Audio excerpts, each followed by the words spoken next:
So I guess let's start with Blaydes and Lewis. Obviously, Blaydes was a pretty heavy favorite. He was my favorite too, man. He was. I think we talked about this. I initially thought it was gonna be Lewis that would win, and then I saw the lines, and I was like, okay, maybe not Lewis. And then you already thought Blaydes, because I mean minus 450 for we're looking at Odds Shark, minus 450 for Blaydes, plus 325 for Lewis. I'm like, man, that's a pretty intense disproportionality. I mean, it's not like Blaydes is better in terms of wrestling, and he always talks about it too. Like, I'm gonna take you to the ground, and I'm gonna leave you there, and then I'll pretty much just go at it. So Blaydes is the guy you were saying is he's always the favorite in his fights. Like he's literally it's a good thing you brought that up. He's gotten knocked out his past 3. No, so he's every single fight that he's been in, he's been the favorite. So this was his 15th fight. So granted, the earlier fights, I don't know if they even had lines, but he's been the favorite for every single event that has had betting odds that he's been a part of, including his 2 losses against Francis Ngannou. And when he fought Ngannou the second time, he was actually a heavier favorite the second time than he was the first time. Okay, so he won his last 2 from what I'm seeing. He beat Alexander Volkov and he beat Junior Dos Santos. And he was favored in those fights as well, heavily, you're saying. I don't know how heavy, but he was just a favorite.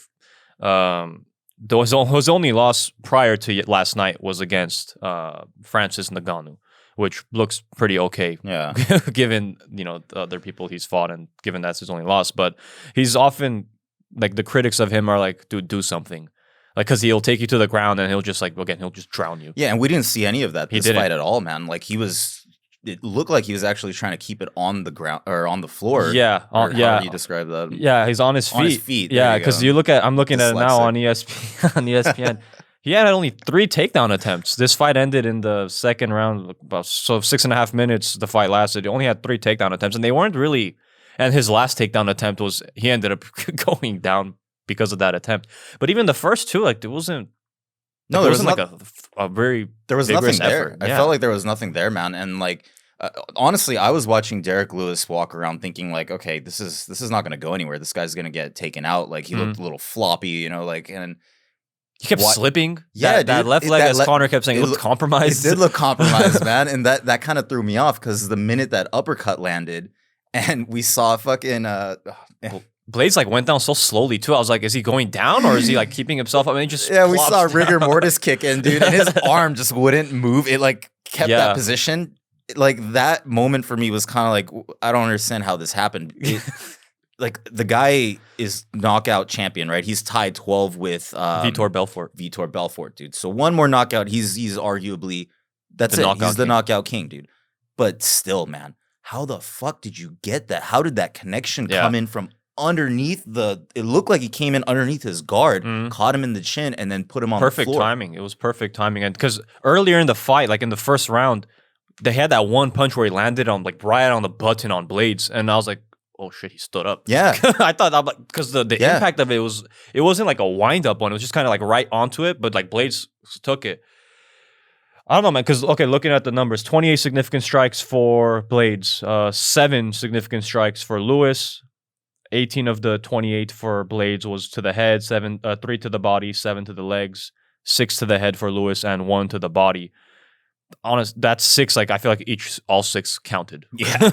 Well, I mean, from a guy like that, man, I can't imagine it not counting, dude. Like, even getting hit in your like little toe or your pinky or something should be significant. Like, we were talking about this too, because leading up to the fight, I watched both of their interviews the day before the fight, and Blaydes had been saying like, I'm going to wrestle him. He's like, I'm not going to compromise my win bonus to put up like an entertaining fight. He's like, if I know that he can't wrestle, I'm going to take him to the ground and I will wrestle him.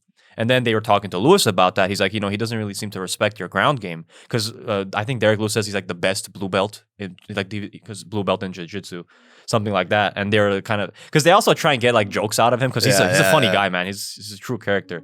And they were asking him about that, like, it doesn't seem like he really respects the ground game.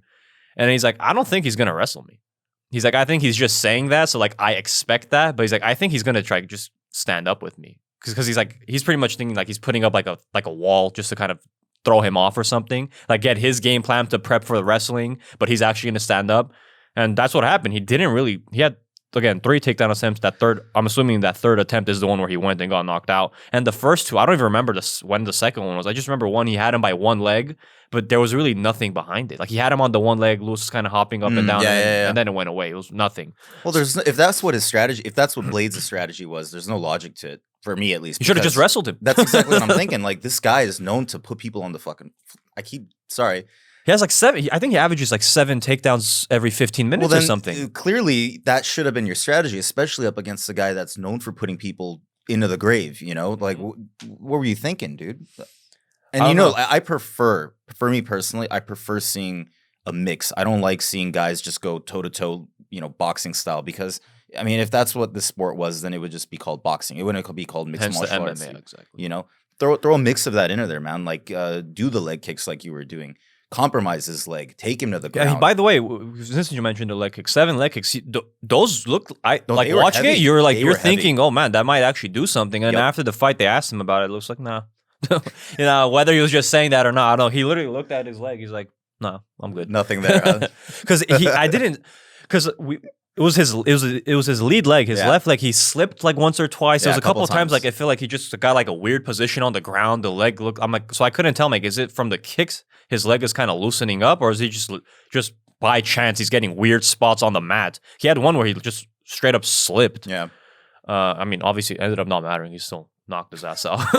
Just goes to show, man. When it comes to these heavyweight fights, you can't even blink. Yeah. You have no idea what's going to happen because these guys have so much power that the unexpected's going to occur, man. Even if you think you have some, you know, planned out, mapped out roadmap on it, forget about it. I thought Junior Dos Santos put it pretty well. He put like after this fight, he tweeted it. It was pretty much like, wow, like what a knockout is like. And if you think you know anything about this sport, like, you're stupid. As in, like, I think it was also alluding to the fact that he was an incredibly heavy underdog and he still ended up doing that. I mean, looking at just because they weren't the only heavies on this card. We had a lot of heavies on this main card. But for the whole event, there was 3 heavyweights. You had Blaydes Lewis, you had Aspinall, and Olnick and Dawkins. Actually, no, I'm sorry. You are right. There was 3 on the main. Yeah, on Arlovsky and Aspinall and Dawkins, Olnick. And then we had the earlier heavyweight fight that sloppy fest, the first fight, Bandera and Spivak. Mm-hmm. So yeah, big night for the heavyweight division. And frankly, I would say 3 of those 4 fights were good fights. Yeah, I want to say I just didn't care about that first one. But that's usually the case, man. Like when you look at these heavies, the ones that impress are the ones that we saw on this main card. Yeah. You know, these guys are maybe not like the leanest of the lean, but they're not flabby. They're not, you know, they're not clearly some dude that just came back from McDonald's or wherever they came back from. You know, like they're training. You can tell they're training, and you could tell because of not only what they're ranked at, but just watching the performances, watching the takedown attempts, watching the, you know, the leg kick attempts. Like a lot of these, and they're not gassed out after 2 minutes of the first round. Yeah, no.